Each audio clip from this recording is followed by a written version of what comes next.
I'll do only a short one before getting to the vlog with Stephen. As always, I was going to make a point. I ramble on and I missed it out. It's not scripted, this guy. So I was talking about my mate in the vlog who built a bazooka. Yeah?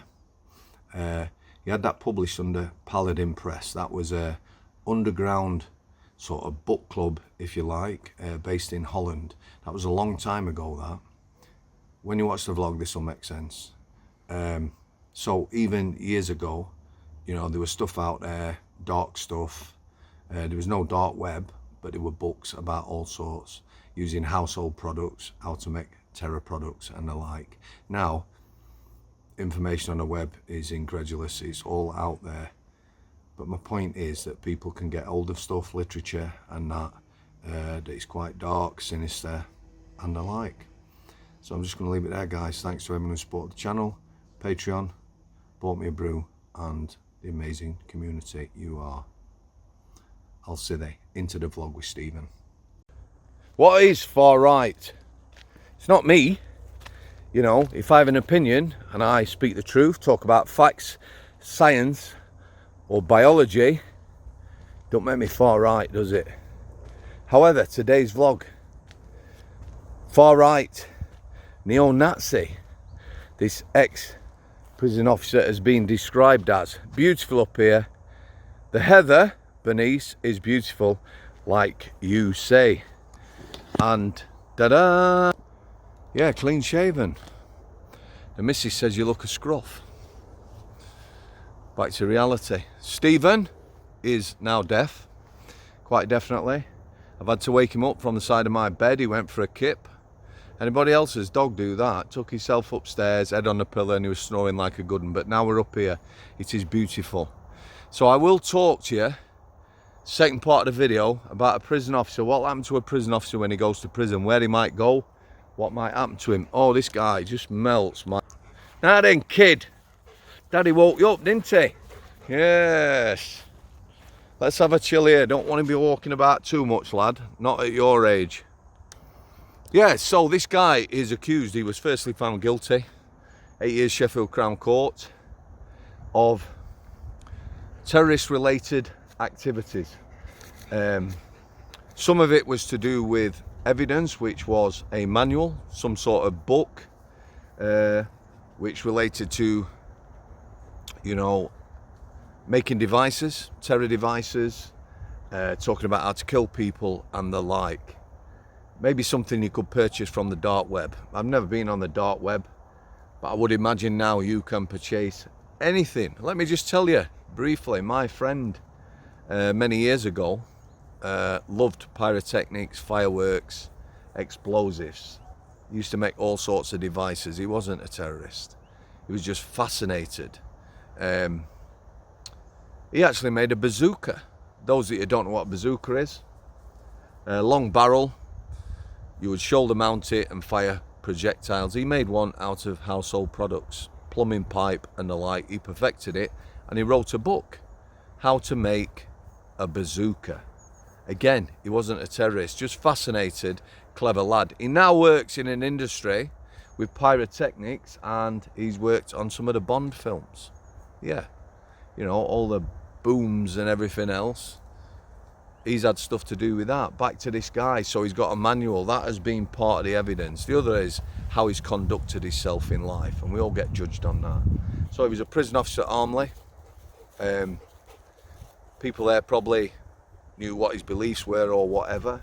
I've come across people like that, not necessarily neo-Nazis or anything, or being branded that, but you know, quite hardcore. People have opinions on everything from the sort of ABC community to religion and everything else.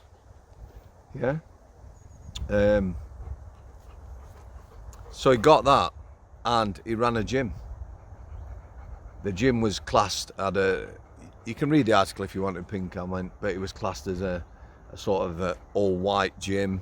It's alleged that he interviewed people who went to join that gym asked them questions, ethnicity, race, beliefs and the like. Again, you know, if it's a small private gym, I would imagine it would have a reputation.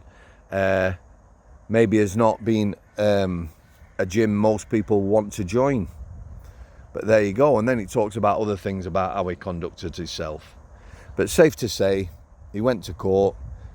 The evidence based around this manual, acts of terror, the fact that potentially he could cause hatred or lead people. Yeah, that's why he got convicted. What will happen to him when he goes to prison? Right, firstly, in my job in a mainstream prison, Strangeways, high security, we got people, police officers and the like. I came across one prison officer and a judge, believe it or not, when I was in the private sector prison. Imagine that. You're on a wing, it was the induction wing, E-wing, at Forest Bank Prison in Salford. There was an ex-screw, an ex-prison officer. He wasn't locked up for anything he'd done in prison. I believe it was some sort of domestic type stuff, not domestic violence. He was a long way from home. He'd been a screw in a London jail. And like a lot of gangsters that come into prison, people who used to work for me, not literally, but we used to employ as cleaners and orderlies and the like. He just got on with it. He was polite. He was given a cleaner's job. He was put on the servery. Big lad. No one were going to fuck about with him. Although being big don't make you safe. Plenty of big lads have been taken down by smaller, younger opposition en masse for being bullies. He weren't a bully. He got on with everyone. He was super polite. He would help the lads on the wing who were less fortunate. And yeah, it was a pleasure working with him. It really was. At the same time, we had a judge again. Induction wing, working alongside him as a cleaner. Everyone knew he was a judge. He wasn't from the Manchester area, but everyone called him Judge. Morning, Judge. How you doing, Judge? Yeah. Again, he was in. His missus had him. I don't know. It was some again domestic type scenario. He wasn't a violent man. It was nothing like that. And again, he was a long way from where he'd been a judge, but everyone knew he was a judge, prison officer, ex-prison officer and judge, working as cleaners on E-wing. Yeah. Where will he go? I don't know, this prison officer. There are quiet nicks. Yeah.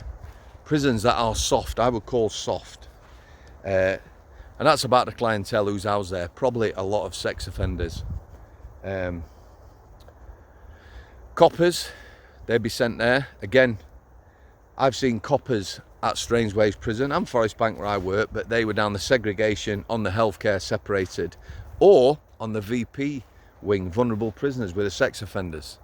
They're not going to be in mainstream population, not unless they're a long way from home, they've got balls of steel, and they're confident in being able to carry it off, because that has happened as well. Yeah, so these soft nicks, he'll probably get sent to one of them, quiet nick. Nobody will know him. If he gets his head down or whatever, despite being in the press, a bit of publicity, probably carry that off. May well end up as a cleaner himself, who knows. Soft nicks. Shrewsbury used to be a soft nick. It's a museum now. Any tourists from other countries in this country, or anybody who, you know, maybe wants to see what prisons were like, I believe it's a very good tour around Shrewsbury Nick. It's an old nick. Bit of a castle on a hillside. Yeah, go there and have a look. Shrewsbury, an ex-prison officer, screw of my acquaintance, he went there. There were other prison officers there. There were a lot of people there, ex-coppers. When he went there, everyone knew who he was.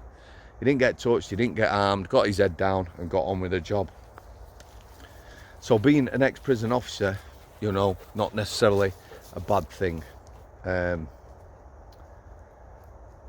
It also discusses, you know, what it was like as a prison officer. It said there was no evidence that he had been racist, he'd been, or behaved like a neo-Nazi, or committed violence against anyone. Which there wouldn't be, would they? Apparently, the judge was going to approach, I don't know, some minister for prisons, and ask about the vetting system.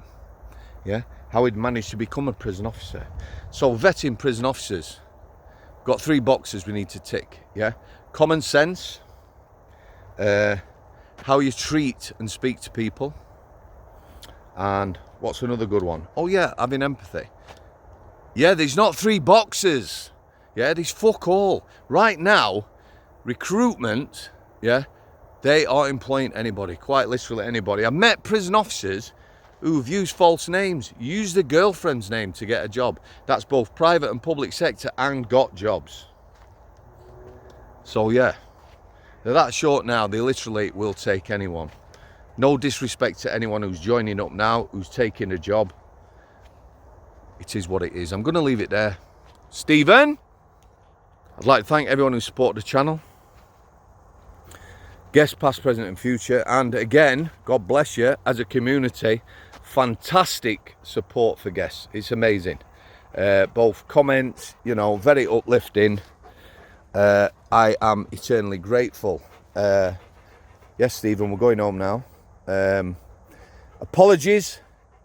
I was going to do a walk and talk around my old Nick, the outside. Sunday, the lad is now ill, but I will have content up Sunday, Monday, and next Wednesday. And hopefully by next weekend, we'll get the walk and talk sorted.